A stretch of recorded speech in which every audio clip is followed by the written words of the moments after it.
Video like जरूर कर लीजिए और ऐसे वीडियो लगातार फ्री में पाने के लिए चैनल को तुरंत सब्सक्राइब कर लीजिए और बेल आइकन को जरूर टैप कर लीजिए ताकि आगे भी सारे वीडियो आपको मिलते रहे। यूट्यूब में फॉलो करते हैं तो प्लीज ये वाला फ्री टेलीग्राम चैनल जरूर ज्वाइन कर लीजिएगा। सारे नोटिफिकेशन सारे अपडेट यहीं पे आते हैं, ध्यान रखिए। हेलो एवरीवन, हिस्ट्री को पढ़ने का सबसे सिंपल तरीका है उसे टाइमलाइन के थ्रू पढ़ना। अगर आप इसे टाइमलाइन के थ्रू पढ़ेंगे तो ना ही सिर्फ हिस्ट्री आपको अच्छे से समझ में आएगी बल्कि ज्यादा लंबे समय तक ध्यान भी रहेगी, जिसका आउटपुट आपको अपने एग्जाम में भी देखने को मिलेगा। पिछले वीडियो में मैंने एंशिएंट हिस्ट्री की टाइमलाइन को कवर किया था।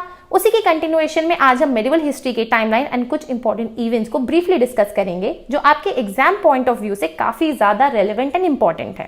और आगे बढ़ने से पहले मैं आपको बता दूं कि स्टडी फॉर सिविल सर्विसेज की सभी यूट्यूब वीडियोस बिल्कुल फ्री हैं। आप इन्हें अपनी प्रिपरेशन के लिए देख सकते हैं एंड अगर आप कोई भी पेड कोर्स ज्वाइन करना चाहते हैं तो स्क्रीन पे दिए नंबर्स पर आप कॉल कर सकते हैं। आप देख रहे हैं स्टडी फॉर सिविल सर्विसेज, मैं हूं सौम्या सिंह।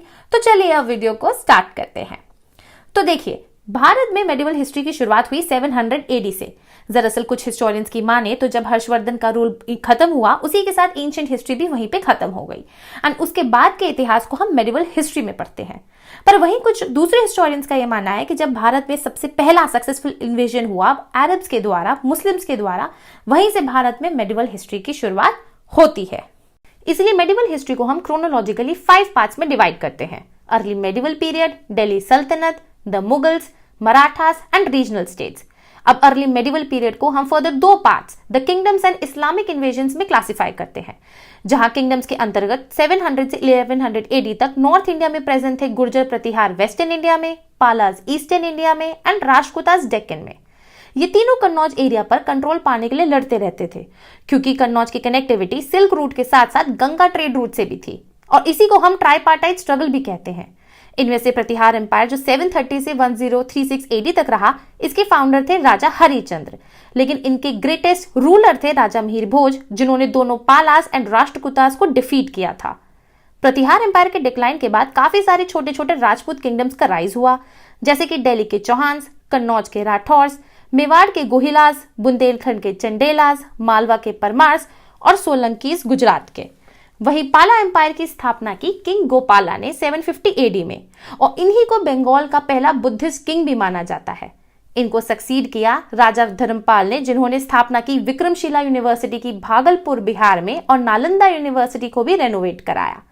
अगर राष्ट्रकूटास की बात की जाए तो राष्ट्रकूटा के फाउंडर थे राजा दंती दुर्ग, जो चालुक्यास के फ्यूडेटरी थे एंड इन्होंने चालुक्यास और बदामी को डिफीट करके अपना किंगडम स्टैब्लिश किया था। इनके सक्सेसर कृष्णवन के रीन में ही फेमस कैलाशनाथ टेम्पल का कंस्ट्रक्शन हुआ था एलोरा में and king Amogh Varsha one, जो जैनिज्म के फॉलोअर थे, इन्हें अशोका ऑफ द साउथ भी बोला जाता था। इसी टाइम में इन तीनों किंगडम्स के कंटेम्पररी थे साउथ इंडिया के चोलास, जिसकी स्थापना की किंग विजयलाया ने 1850 AD में। लेकिन इनकी मोस्ट इंपॉर्टेंट किंग थे राजा राजा वन, जिन्होंने राजेश्वर या बृहदेश्वर टेम्पल का कंस्ट्रक्शन कराया थंजावुर में। इनकी खुद की नेवी थी, इन्होंने चेरास को डिस्ट्रॉय किया और मदुरई, श्रीलंका और मालदीव पर भी अटैक किया। इनके बाद दूसरे इंपॉर्टेंट रूलर थे राजेंद्र वन, जिन्होंने चोला लेवी को काफी स्ट्रॉन्ग बनाया, लोकल सेल्फ गवर्नमेंट को बढ़ावा दिया और गंगईकोंडा चोलापुरम का टाइटल भी अज्यूम किया। बात करते हैं इस्लामिक इन्वेजन्स की। भारत को सबसे पहले इन्वेड किया अरब्स के मोहम्मद बिन कासिम ने सिंध पर अटैक किया 712 AD में एंड इसी के बाद भारत में इस्लाम और सूफिज्म इवॉल्व हुआ, जिसे हम आगे आने वाली वीडियोस में कवर करेंगे।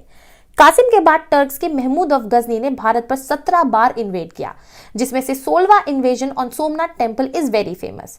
ये सभी इन्वेजन्स भारत पर रूल करने के लिए नहीं बल्कि भारत को लूटने के लिए की गई थी, क्योंकि आप जानते ही होंगे कि उन दिनों भारत को सोने की चिड़िया बोला जाता था। गजनी के बाद मोहम्मद गोरी ने भारत को इन्वेड किया एंड 1192 में पृथ्वीराज चौहान को हराकर भारत में मुस्लिम रूल की शुरुआत की। 1206 में गोरी की डेथ के बाद दिल्ली सल्तनत पीरियड की शुरुआत हुई, जिसमें सबसे पहले आती है मामलुक डायनेस्टी यानी कि स्लेव डायनेस्टी 1206 से 1290 AD तक। इस डायनेस्टी के फाउंडर थे कुतुबुद्दीन ऐबक, जो मोहम्मद गोरी के गुलाम थे। इन्होंने लाहौर को अपना कैपिटल बनाया और कुतुब मीनार का कंस्ट्रक्शन भी स्टार्ट किया। जब ऐबक की डेथ पोलो खेलते हुए 1210 में हुई तो इनको सक्सीड किया इनके गुलाम इल्तुतमिश ने, जिन्होंने कैपिटल लाहौर से दिल्ली शिफ्ट कर दी और कुतुब मीनार का कंस्ट्रक्शन भी कंप्लीट किया। इनके बाद आती है रजिया सुल्तान, जो first and only female Muslim ruler थी पूरे मेडिवल हिस्ट्री में। इनको सक्सीड किया बलबन ने, जिन्होंने पर्शियन फेस्टिवल नवरोज को इंट्रोड्यूस किया था। बलबन के बाद आती है खिलजी डायनेस्टी 1290 टू 1320 एडी तक, जिसके फाउंडर थे जलालुद्दीन खिलजी। लेकिन इनके मोस्ट फेमस खिलजी रूलर थे अलाउद्दीन खिलजी, जिन्होंने वाइन एंड इंटॉक्सिकेंट को बैन किया, स्पाई सर्विसेज को रीऑर्गेनाइज भी किया और सीरी फोर्ट एंड अलाई दरवाजे का कंस्ट्रक्शन भी कराया। खिलजी के बाद आती है तुगलक डायनेस्टी 1320 से 1414 एडी तक, जिसके फाउंडर थे घियासुद्दीन तुगलक एंड इन्होंने तुगलकाबाद नियर दिल्ली को भी फाउंड किया और ये सबसे पहले सुल्तान थे जिन्होंने इरिगेशन स्टार्ट किया। इनको सक्सीड किया फेमस मोहम्मद बिन तुगलक ने, जिनको दिल्ली सल्तनत का सबसे योग्य रूलर माना जाता है। इन्होंने फोर्ट ऑफ अदिलाबाद और सिटी ऑफ जहांपनाह को कंस्ट्रक्ट कराया और ये पहले रूलर थे जिन्होंने शर्ब यानी कि इरिगेशन टैक्स इंपोज किया। तुगलक डायनेस्टी के बाद छोटे समय के लिए आई सैयद डायनेस्टी 1414 से 1451 एडी तक एंड लास्ट डायनेस्टी दिल्ली सल्तनत की थी लोधी डायनेस्टी 1451 से 1526 एडी तक, जिसको फाउंड किया बहलूल खान लोधी ने एंड इनको सक्सीड किया सिकंदर लोधी ने, जिन्होंने सिटी ऑफ आगरा को फाउंड किया था। इसके बाद बाबर ने फर्स्ट बैटल ऑफ पानीपत में इब्राहिम लोधी को डिफीट करके मुगल एम्पायर का एस्टैब्लिशमेंट कर दिया था। बाबर को 1530 में सक्सीड किया हुमायूं ने, जिन्होंने दिल्ली के पास न्यू सिटी दिन पनाह बिल्ड की और मुगल पेंटिंग्स का फाउंडेशन भी लेड किया। इन्हीं की विडो बेनू बेगम ने हुमायूं टॉम्ब का कंस्ट्रक्शन भी कराया था। लेकिन इसी बीच 1540 में आई सूरी डायनेस्टी, जब शेर शाह सूरी ने battle of Chausa and battle of Kannauj में हुमायूं को डिफीट कर दिया था। लेकिन हुमायूं ने 1555 में सूरी को डिफीट कर मुगल एम्पायर को वापस स्टैब्लिश किया। अकबर ने हुमायूं को सक्सीड किया 1556 में एंड सेम ईयर में सेकंड बैटल ऑफ पानीपत को भी जीता बाय डिफीटिंग हेमू, जो कि सूर्स के वजीर थे। अकबर ने बुलंद दरवाजे का भी बिल्ड कराया था नियर फतेहपुर सीकरी। अकबर के बाद आए प्रिंस सलीम इन 1605, जिन्हें जहांगीर भी बोला जाता है। Captain Hawkins and Thomas Roe ने इनके कोर्ट को विजिट किया एंड फरमान भी पाया for establishing English factory at Surat. Shahjahan ने जहांगीर को सक्सीड किया 1628 में, जिनके बाद औरंगजेब ने गद्दी संभाली 1658 में। औरंगजेब काफी अच्छे वीणा प्लेयर थे, लेकिन इन्होंने अपने कोर्ट में म्यूजिक को बैन किया और जजिया एंड पिलग्रिम टैक्स भी रीइंपोज कर दिया था। ये तो बात हो गई ग्रेट मुगल्स की। लेटर मुगल्स को हम आगे आने वाली वीडियोस में कवर करेंगे। अब चलते हैं और समझते हैं मराठा एम्पायर के बारे में। मराठास का एग्जिस्टेंस जहांगीर के ही टाइम से स्टार्ट हो चुका था, जब शिवाजी के फादर शाहजी भोसले ने मराठास को एस्टैब्लिश किया था एज अ किंगडम। लेकिन इस किंगडम को एम्पायर में बदलने का काम किया था शिवाजी ने, जब उन्होंने गद्दी संभाली 1627 से 1680 तक। शिवाजी की डेथ के बाद उनके बेटे शांभाजी ने रूल किया मराठा एम्पायर 1680 से 89 तक, जिसके लिए उन्हें काफी स्ट्रगल भी करना पड़ा था अपने भाई राजा राम के साथ। शांभाजी की डेथ के बाद उनके भाई राजा राम ने गद्दी संभाली 1689 से 1700 तक। लेकिन जब इनकी डेथ हुई तो इनके बेटे शिवाजी थर्ड एक माइनर सन थे, इसलिए शिवाजी थर्ड की मदर ताराबाई ने अपने बेटे को गद्दी पे बैठाकर पूरे साम्राज्य को संभालना शुरू किया। फिर 1707 से 1749 तक शांभाजी के बेटे शाहू जी ने मराठा एम्पायर को रूल किया। दरअसल औरंगजेब शाहू जी को कैप्चर करके ले गए थे, लेकिन औरंगजेब के बेटे ने शाहू को रिलीज किया ये सोचकर कि वो ताराबाई के साथ स्ट्रगल करेंगे, फाइट करेंगे, और हुआ भी ऐसा ही। शाहू जी ने स्ट्रगल किया ताराबाई के साथ और वो जीत गए, जिसके बाद उन्होंने 1707 में गद्दी संभाली। उनकी इस जीत में इंपॉर्टेंट कंट्रीब्यूशन दिया था उनके सेनापति बालाजी विश्वनाथ ने, जिनको 1713 एडी में शाहू जी ने अपना पेशवा भी घोषित किया और इसी के बाद एरा ऑफ पेशवा की शुरुआत हुई, जहां पहले पेशवा थे बालाजी विश्वनाथ 1713 एडी में।